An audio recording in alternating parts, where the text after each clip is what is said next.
हमारा next video अब जो है ये, और इसमें हम जो लेक्चर कवर करने वाले हैं वो है कल्चर एंड इमोशनल एक्सप्रेशन। तो जो हमारा वर्बल चैनल है कम्युनिकेशन का, उसमें क्या होता है, हम शब्द बोलते हैं, यानी कि उसमें वर्ड्स होते हैं। ठीक है, हमारे वोकल फीचर होते हैं, हमारी स्पीच होती है, जैसे हमारा पिच होता है, हमारी लाउडनेस होती है वॉइस की। हालांकि जो हमारे नॉन वर्बल एस्पेक्ट्स होते हैं वॉइस के, जिनको हम टेम्पोरल कैरेक्टर स्पीच कहते हैं, स्पीच का, जिसको हम पैरा लैंग्वेज कहते हैं। तो पैरा लैंग्वेज क्या होती है, नॉन वर्बल होती है। तो इस नॉन वर्बल में क्या होता है, हमारा फेशियल एक्सप्रेशन होता है, हमारे जो जेस्चर्स होते हैं, हमारे पॉस्चर्स होते हैं, हमारे जो मूवमेंट होते हैं बॉडी के, और जो हमारे प्रॉक्सिमल जो हमारी फिज़िकल डिस्टेंस होती है एक फ़ेस टू फेस इंटरेक्शन में, एक बिहेवियर के, हमारे जो फेशियल एक्सप्रेशन होते हैं, मोस्ट कॉमन जो होते हैं चैनल एक इमोशनल कम्युनिकेशन में। तो जो अमाउंट और जो काइंड होता है इन्फॉर्मेशन का, जो कन्वे होता है एक फेस से easily to comprehends as a face is exposed to full view of others। तो जो हमारे फेशियल एक्सप्रेशंस होते हैं वो क्या करते हैं, वो कन्वे करते हैं इंटेंसिटी ऑफ, मतलब जैसे हमारी जो, अगर हमें कहीं पे प्लीजेंटनेस फील हो रही है तो वो हमारे फेशियल एक्सप्रेशन पे दिख जाएगा, या फिर अगर हम अनप्लीजेंट महसूस कर रहे हैं तो वो भी हमारे फेशियल एक्सप्रेशंस में दिख जाएगा, मतलब एक इंडिविजुअल के इमोशंस में। तो ये जो फेशियल एक्सप्रेशन होते हैं वो बहुत एक इम्पॉर्टेंट एक्सप्रेशन जो होते हैं वो बहुत इम्पॉर्टेंट रोल प्ले करते हैं हमारी एवरीडे लाइफ में, हमारी रोज़ाना की ज़िंदगी में। There has been some research, हमारी कुछ रिसर्च हुई है, कुछ एविडेंस जो हैं वो सपोर्ट करते हैं डार्विन के व्यू को इस फेशियल एक्सप्रेशन के, जो कि बेसिक इमोशंस होते हैं जैसे कि जॉय, फेयर, डिस्कर्ट, सैडनेस, ये सारे इनबॉर्न होते हैं और ये यूनिवर्सल होते हैं, यानी कि हर एक इंडिविजुअल में, इंसान में जो पैदा हुआ है उन सब में होंगे ये, कि उसको अच्छा महसूस होगा, उसको बुरा महसूस होगा। So bodily movements further facilitate the communication of emotion. तो अब ये जो हमारे बॉडी के जो मूवमेंट्स होते हैं ये हमें किस चीज़ को फैसिलिटेट करते हैं फर्दर, कि ये फैसिलिटेट करते हैं हमारे कम्युनिकेशन को, हमारे जो इमोशन के कम्युनिकेशन है उन्हें। Can you feel the difference between your body movement when you feel angry and movement when you feel shy. तो अगर आपने कभी महसूस किया हो और अगर आपको डिफरेंस महसूस हो रहा हो अपनी बॉडी में, जब आपको बहुत गुस्सा आ रहा होता है तब, और जब आपको बहुत शर्म महसूस हो रही होती है तब। So threats and drama provide an excellent opportunity to understand the impact of body movements in communicating emotions. तो जो थिएटर है और ये जो ड्रामा है, जैसे पहले शायद मैंने गलत बोल दिया, तो जो जो थिएटर है और जो ड्रामा है ये एक बहुत एक्सीलेंट अपॉर्चुनिटी हमें प्रोवाइड करता है, बहुत एक अच्छी हमें अपॉर्चुनिटी प्रोवाइड करता है, हमें एक बहुत अच्छा मौका देता है कि हम क्या करें, हम ये समझें कि हमारे जो बॉडी मूवमेंट्स हैं उनका हमारे हमारे इमोशंस को कम्युनिकेट करने में कितना इम्पोर्टेंट रोल है। So the role of gesture and proximal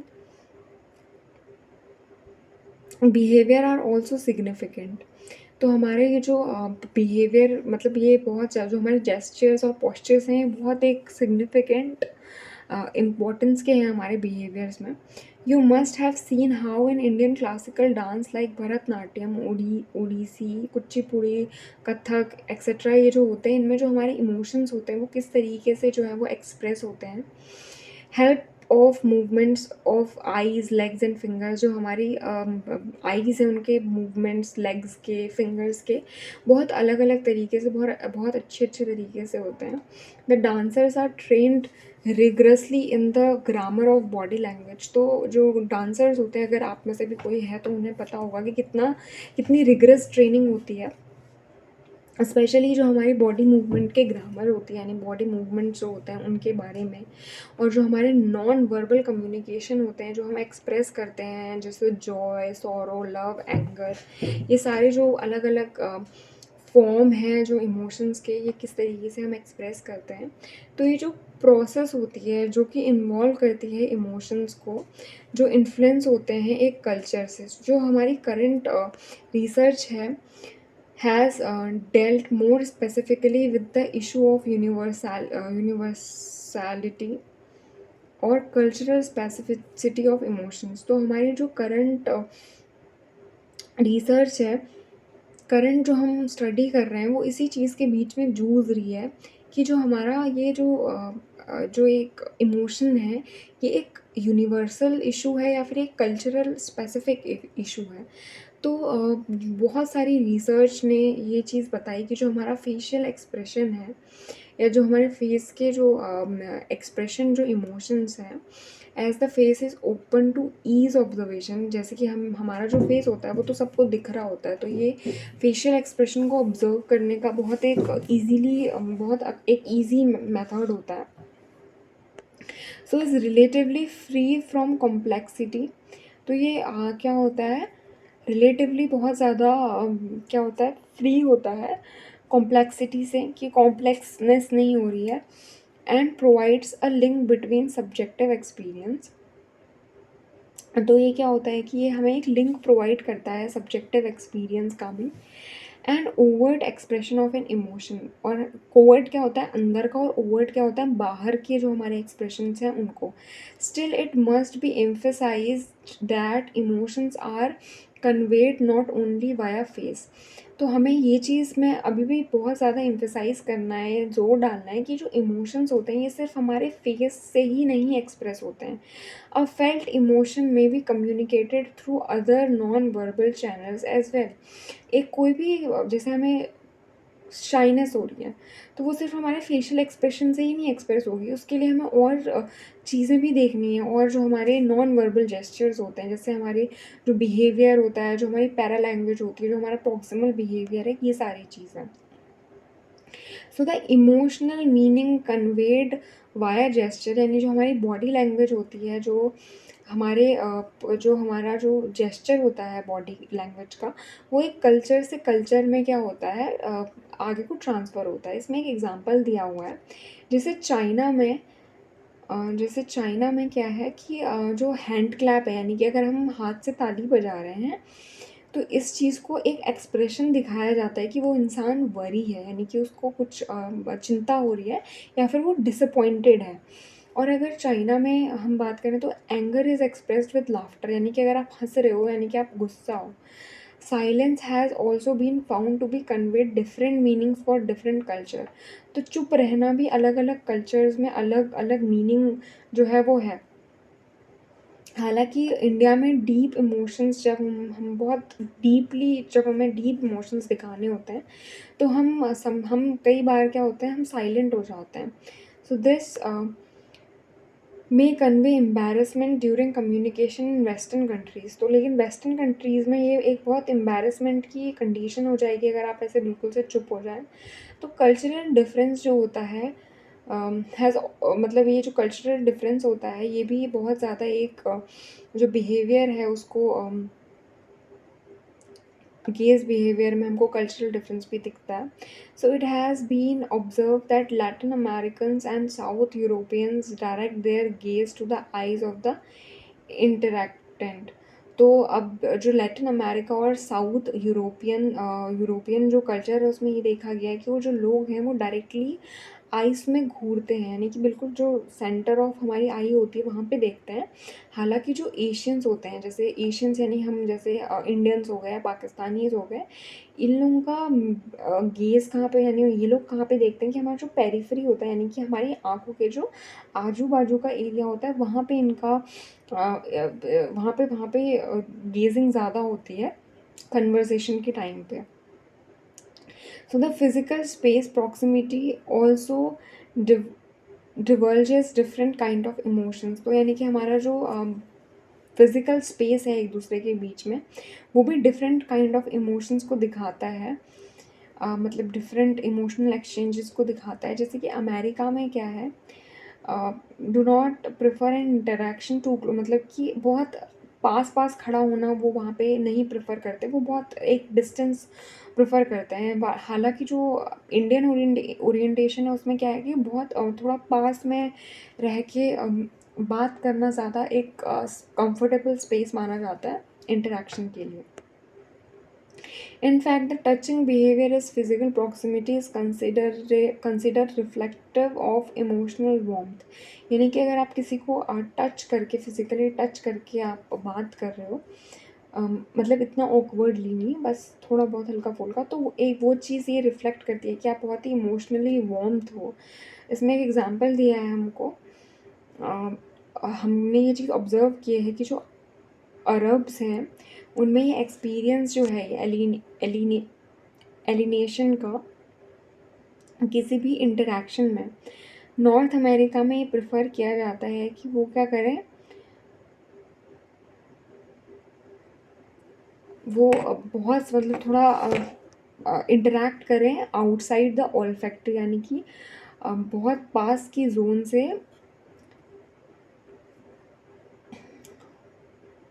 interact करें।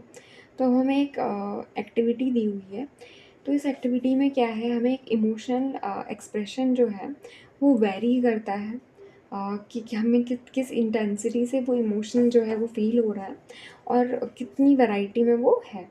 सो इन योर स्पेयर टाइम, अपने जो आपका खाली समय होगा, वैसे तो बहुत होगा, तो उसमें आपको क्या करना है, आपको अपनी पुराने जो मैगज़ीन्स हैं उनको कलेक्ट करना है, न्यूज़पेपर्स को कलेक्ट करना है, और उसमें से क्या करना है, बहुत सारी पिक्चर्स को अलग अलग इंडिविजुअल की देखना है और उनके वेरियस इमोशंस जो हैं उन्हें देखना है।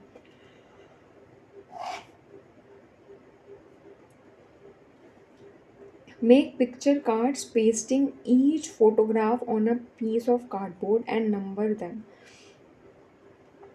तो हमें क्या करना है, उसको काटना है, कार्डबोर्ड में चिपकाना है और ये बताना है कि ये एक्सप्रेशन कैसा है, ये एंग्री है, फ्रेंडली है, लाफिंग है, जो भी है, इस तरीके से।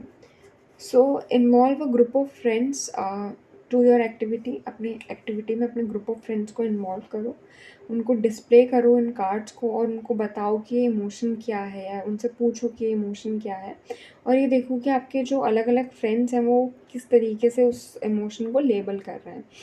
तो इसमें जो कैटेगरी हैं वो क्या होंगी, positive, negative, intense, subtle, subtle, इस तरीके के जो इमोशंस हैं वो आएंगे।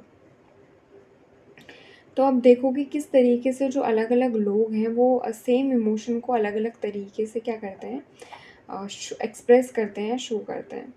तो हमारा जो नेक्स्ट टॉपिक है वो है culture and emotional labelling. So basic emotions also vary in the extent of elaboration and categorical labels. तो हमारे जो बेसिक इमोशंस होते हैं वो बहुत ज़्यादा वेरी करते हैं, बहुत एक्सटेंड तक, इलेबोरेशन में या फिर कैटेगोरिकल जो लेबल्स होते हैं उसमें। The Tahitian language includes 46 labels for the English word angry. तो जो ताहितियन लैंग्वेज होती है उसमें 46 लेवल्स होते हैं, लेबल्स होते हैं एक एंगर के लिए। When asked to label freely, the North American subject produced 40 different response for the facial expression of anger, or 81 different response for facial expression of contempt। और जो जापानीज प्रोड्यूस कर रहे थे जो वेरीड इमोशंस को label करने के facial expressions को, तो उन्होंने हैप्पीनेस में 10 लेबल किए, गुस्से में 8 किए और डिस्गस्ट में 6 लेबल्स किए। उसके बाद जो एंशंट चाइनीज़ लिटरेचर है उसमें जो सिटीज़ हैं, 7 इमोशंस नेमली, उसमें उसमें 7 इमोशंस जो हैं वो हैं, जो कि हैं Joy, anger, sadness, fear, love, dislike, liking. उसके बाद जो इंडियन जो लिटरेचर है उसमें जो है 8 तरीके की इमोशंस को आइडेंटिफाई किया हुआ है, जो है love, myth, energy, wonder, anger, grief, discuss, fair. उसके बाद जो वेस्टर्न लिटरेचर है उसमें भी कुछ सर्टेन इमोशंस दिए हुए हैं, जैसे कि हैप्पीनेस है, सैडनेस है, फेयर है, एंगर है, डिस्कस है। तो ये यूनिफॉर्मली जो है बेसिक ह्यूमन के जो इमोशंस होते हैं इनको यूनिफॉर्मली वैसे ट्रीट किया जाता है। इमोशंस जैसे कि सरप्राइज़, कंटेम्प्ट, शेम, गिल्ट, इनको बेसिक इमोशंस में बेसिस में अभी तक एक्सेप्ट नहीं किया गया है। तो ब्रीफ में हम ये चीज़ कह सकते हैं, it might be said that there are certain basic emotions. हम ये चीज़ कह सकते हैं कि कुछ सर्टेन बेसिक इमोशंस होते हैं एक्सप्रेस करने के या समझने के, but all despite their culture and ethnic difference, and there are certain others that are specific to a particular culture। तो कुछ इमोशंस ऐसे होते हैं जो कि कोई भी कल्चर स्पेसिफिक नहीं है, यानी कि वो एक इंडिविजुअल्स में होंगे ही होंगे, जैसे सैड होना और हैप्पी होना। तो और बाकी कुछ ऐसे इमोशंस होते हैं जो कि एक इतने के डिफरेंस की वजह से होते हैं या फिर कुछ पर्टिकुलर कल्चर के होते हैं। So again, it is important to remember that cultural plays a significant role in all processes of emotion। तो हमें यहाँ से ये चीज़ पता चलती है कि जो कल्चर होता है ये बहुत एक इम्पॉर्टेंट रोल प्ले करता है हम जितने भी तरीके के इमोशंस को पोजेस करते हैं उनमें। Both expressions and experience of emotions are mediated and modified by culture specific display rules। तो जो हमारा एक्सप्रेशन है वो भी और जो हमारा एक्सपीरियंस है वो भी, ये दोनों ही चीज़ें जो हैं ये बहुत ज़्यादा इमोशंस को मेडिएटेड होती हैं, ये मॉडिफाइड होती हैं कल्चर स्पेसिफिक के साथ, that delimit the conditions under which an emotion may be expressed and the intensity with which it displayed. तो अब ये जो हमारा डिस्प्ले रूल है, यानी कि ये जो डिस्प्ले रूल जैसे हमने पढ़ा कि अलग अलग कल्चर्स में अलग अलग होता है, तो ये डिलिमिट करता है कि किस कंडीशन के अंदर हमें क्या इमोशन एक्सप्रेस करना है और कितनी इंटेंसिटी से एक्सप्रेस करना है। तो ये चीज़ है। अब हमारा जो नेक्स्ट टॉपिक है वो है मैनेजिंग नेगेटिव इमोशंस। तो अभी तक हमने ये सारी चीज़ें पढ़ी, इमोशंस के बारे में ही पढ़ रहे हैं हम, कैसे वो जो हमारा कि हमारा कल्चर किस तरीके से हमें इन्फ्लुएंस कर रहा है इमोशंस में। तो इतना चैप्टर रह गया है मैनेजिंग नेगेटिव इमोशंस। तो हम किस तरीके से नेगेटिव इमोशंस को मैनेज कर सकते हैं। Try living a day in which you do not feel any emotion. ऐसा एक दिन जीने की कोशिश करो या रहने की कोशिश करो जहाँ पे आपको किसी भी तरीके का कोई भी इमोशन जो है वो फील नहीं हो रहा है।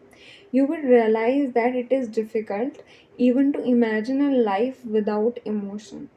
तो ये बहुत एक डिफ़िकल्ट चीज़ हो जाएगी कि हम ये इमेजिन भी करें कि कोई एक ऐसी ज़िंदगी है जहाँ पे इमोशंस ही नहीं है, या इवन एक ऐसा दिन है जहाँ पे कोई इमोशंस ही नहीं है।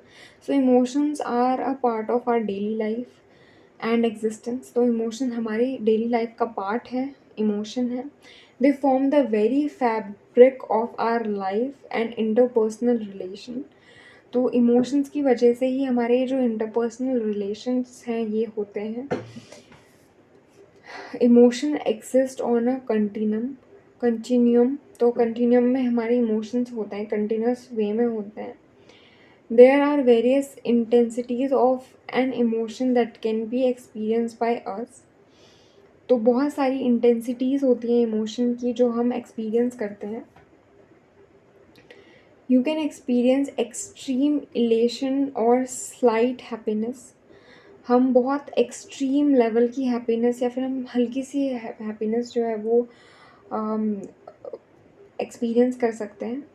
सीवियर ग्रीफ और जस्ट पेंसिवनेस, यानी कि सीवियर बहुत ज़्यादा बुरा लग रहा है हमको, या थोड़ा सा पेंसिवनेस, थोड़ा सा पेंसिव बिहेवियर है हमारा। However most of us usually maintain a balance of emotion. हालांकि हम में से बहुत सारे लोग क्या होते हैं, एक बैलेंस जो होता है इमोशन का उसको मेंटेन करके रखते हैं। When faced with the conflicting situation, जब हम किसी भी कन्फ्लिक्टिंग सिचुएशन से डील कर रहे होते हैं, individual attempt to adjust and derive a coping mechanism either with task or defence oriented reaction. तो हम जब भी कोई कन्फ्लिक्टिंग सिचुएशन फेस कर रहे होते हैं तो एक इंडिविजुअल क्या करता है, वो सिचुएशन में एडजस्ट करने की कोशिश करता है या फिर डिराइव करने की कोशिश करता है कि किस तरीके से वो उस मैकेनिज़्म से कोप कर सके या उस टास्क से अपना एक डिफरेंट ओरिएंटेड रिएक्शन जो है वो शो कर सके। These coping pattern help them prevent abnormal emotional reaction। तो अब ये जो कोपिंग पैटर्न है, यानी कि अगर हमें बहुत ज़्यादा बुरा लग रहा है और हम उस चीज़ से कोप कर रहे हैं, तो ये हमको बहुत सारे जो इमोशनल अबनॉर्मल इमोशनल रिएक्शन है उससे बचाता है। जैसे कि एंजाइटी हो गया, डिप्रेशन हो गया, ये सब चीज़ें हो गया। अब एंजाइटी क्या होता है? Anxiety is a condition that an individual develop in case of failure to adopt an appropriate ego defence. तो एंजाइटी एक ऐसी कंडीशन होती है जो एक इंडिविजुअल जो है वो डेवलप कर लेता है अपने अंदर, उस केस में जब वो फेल हो रहा हो या उसका जो अप्रोप्रिएट जो ईगो डिफेंस है, अपने ईगो को डिफेंस करने में हो लग रहा हो, तो यहाँ पे जो है एंजाइटी की कंडीशन आती है। अब इसमें एक एग्जांपल दिया हुआ है। If the individual fail to adhere to a defence of rationalisation for his immortal act. Suppose that एक कोई इंसान है, वो इस चीज़ को जस्टिफाई नहीं कर पा रहा है, इस चीज़ को रेशनली डिफेंस नहीं कर पा रहा है कि उसने कहीं पे जाके चोरी क्यों की या उसने किसी एक इंसान के साथ जाके चीटिंग क्यों की। He may develop intense apprehensions about the outcome of such an act। हो सकता है उस इंसान ने बहुत ज़्यादा इंटेंस एप्रीहेंशंस, यानी कि उसके जो आउटकम होने वाले हैं उसके एक्ट के, उसमें बहुत सारी उसने कहानियाँ बना ली हों कि ये रीज़न था वो या वो रीज़न था। Anxious individual find it difficult to concentrate or to make decision even for trivial matter। तो अब एक जो एंशियस इंसान है, यानी कि जिसको एंजाइटी हो रही है, जो एंशियस इंसान है, वो एक बहुत नॉर्मल सा डिसीजन, यानी कि एक जो बहुत ही बिल्कुल टुच्चा सा मैटर है उसमें भी वो डिसीजन बनाने में कंसंट्रेट नहीं कर पाता है।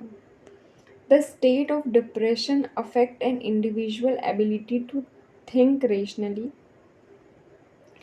अब कोई अगर एक इंसान डिप्रेशन में है, तो ये जो डिप्रेसिव जो उसका बिहेवियर है, डिप्रेसिव जो उसका अफेक्ट है, ये डिप्रेशन वाली जो स्टेट है उसकी अफेक्ट करती है एक इंडिविजुअल की इस एबिलिटी में कि वो रेशनली सोच सके, feel realistically and work effectively.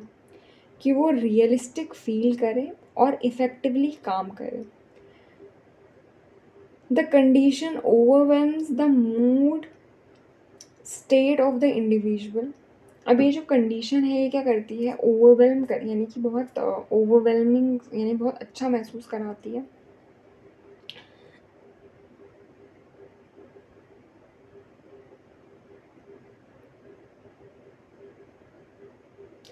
Because of its enduring nature, the individual who suffer from depression develop a variety of symptoms like difficulty in falling asleep। तो वो इंसान जो कि बहुत ज़्यादा इस चीज़ को इग्नोर कर रहा है, डिप्रेशन वाली चीज़ को, उस इंसान में ये सिम्टम्स आने लग जाते हैं कि उसको बहुत ज़्यादा डिफ़िकल्टी होने लगती है फॉलिंग अस्लीप, यानी कि जब मतलब उसको नींद आने में बहुत ज़्यादा डिफ़िकल्टी होने लगती है। Increase level of psychomotor allegation. जो साइकोमोटर एलिगेशंस होती हैं उनमें बहुत ज़्यादा उसका लेवल इंक्रीज़ हो जाता है। डिक्रीज्ड एबिलिटी टू थिंक, मतलब कि सोचने की जो क्षमता है वो डिक्रीज़ हो जाती है, या कंसंट्रेट करने की जो क्षमता है वो डिक्रीज़ हो जाती है। Loss of interest in personal और social activity.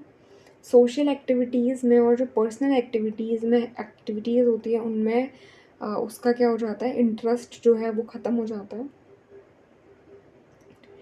In daily life we are often faced with conflicting situations.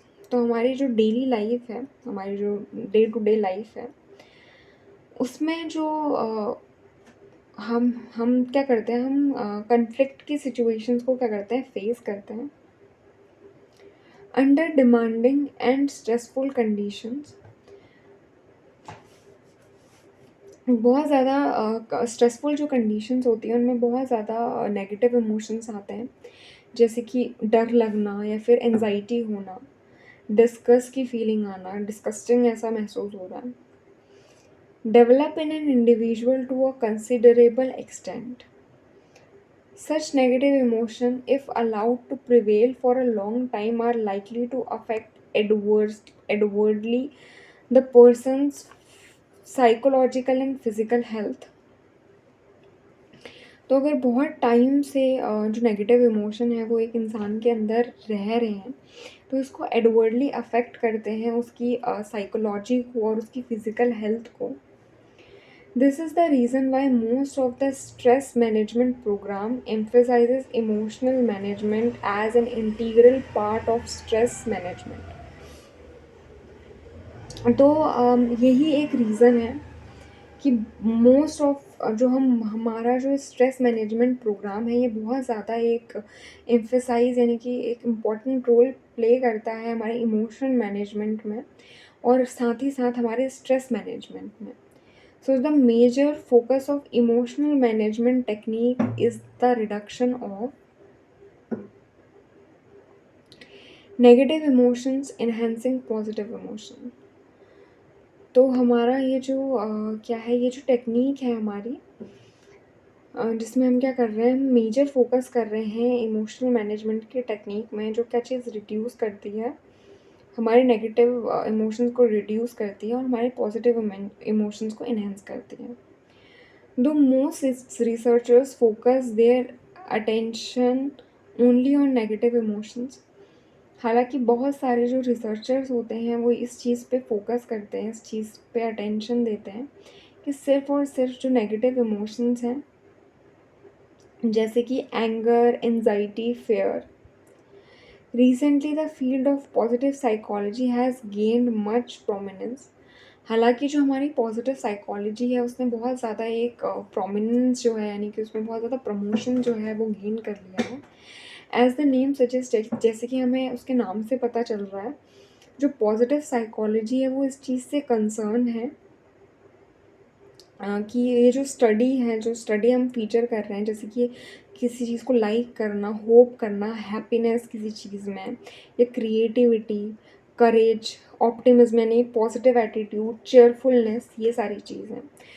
So effective emotion management is the key to effective social functioning in modern time.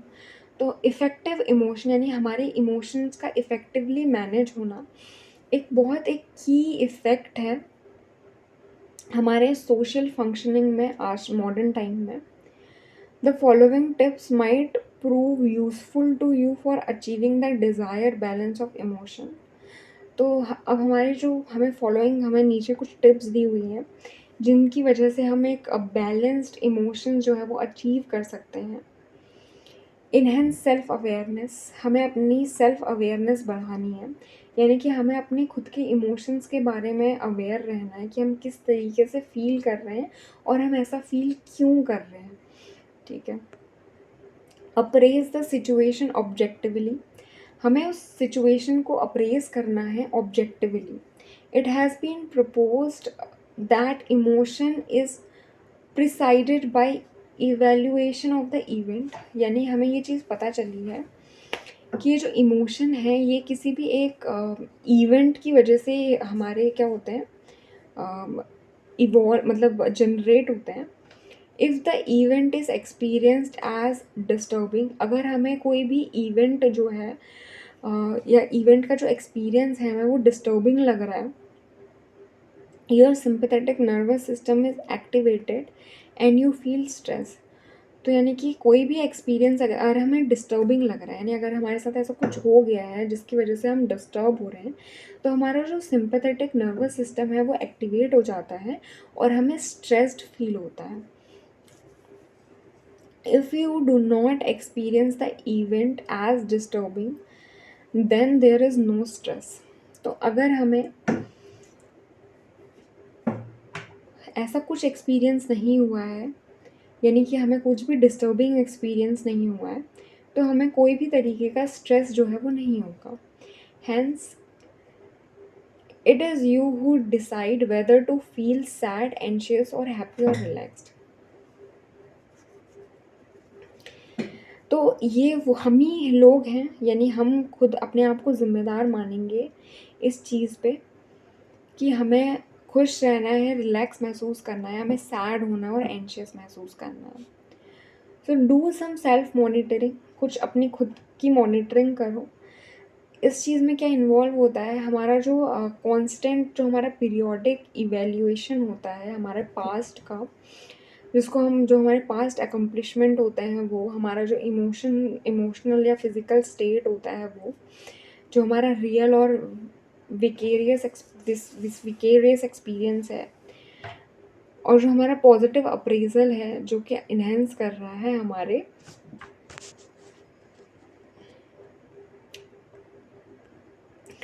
Faith को हमारे ऊपर, और हमें क्या कर रहा है, इन्हेंस कर रहा है हमारी जो वेलनेस की फीलिंग है उसे। इसके अलावा अभी हमारे जो बाकी के पॉइंट्स हैं वो हम अपनी नेक्स्ट वीडियो में डिस्कस करेंगे। So till then, keep revising. I hope you guys are understanding it, enjoying it, because it's a very interesting subject. So meet you in the next video.